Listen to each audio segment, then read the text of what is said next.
राधे राधे भक्तों, मैं आप सबके लिए फिर से लेकर के आ गई हूँ एक और भक्ति भरी कहानियाँ। तो बिना देर किए स्टार्ट करते हैं।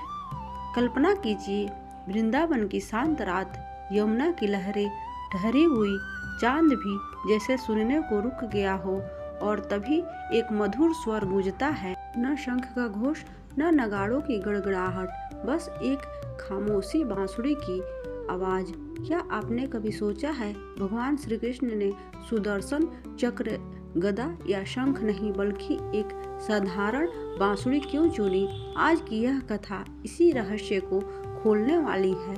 लास्ट तक जरूर सुनिए। बांसुरी का जन्म। एक साधारण बांस से बांसुरी कोई सोने चांदी या वाद्य नहीं थी, वह तो जंगल में उगा खोखला बांस था।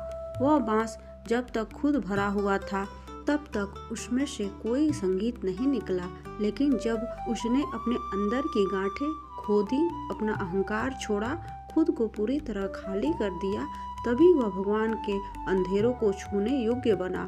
श्री कृष्ण ने बांसुरी इसलिए चुनी क्योंकि वह सिखाती है, जो खुद को खाली कर देता है वही ईश्वर का माध्यम बनता है। श्री कृष्ण का संदेश बिना बोले। श्री कृष्ण ज्यादा उपदेश नहीं देते थे, वे बोलते कम बजाते ज्यादा थे।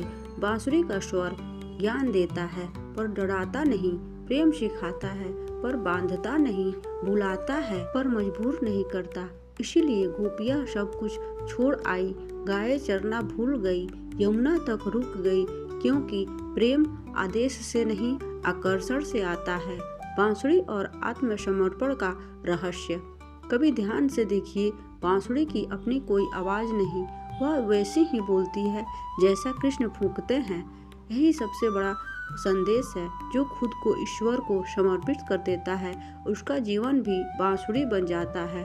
हम सब कहते हैं मैं करता हूँ, जब जीवन में शोर होता है, और जब कहते हैं प्रभु आप कराइए, तब जीवन में संगीत उतरता है। राधा और बांसुरी का भाव।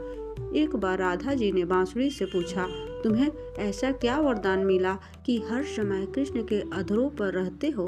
बांसुरी बोली, मैंने अपना सब कुछ दे दिया, खुद को पूरी तरह खाली कर दिया। यही राधा का प्रेम था और यही बांसुरी का सौभाग्य। आज के जीवन के लिए शिक्षा।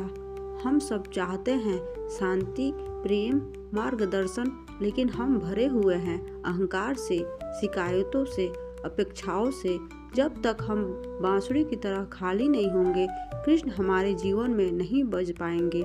जब भी जीवन में शोर बढ़ जाए, तब मन भारी लगे, जब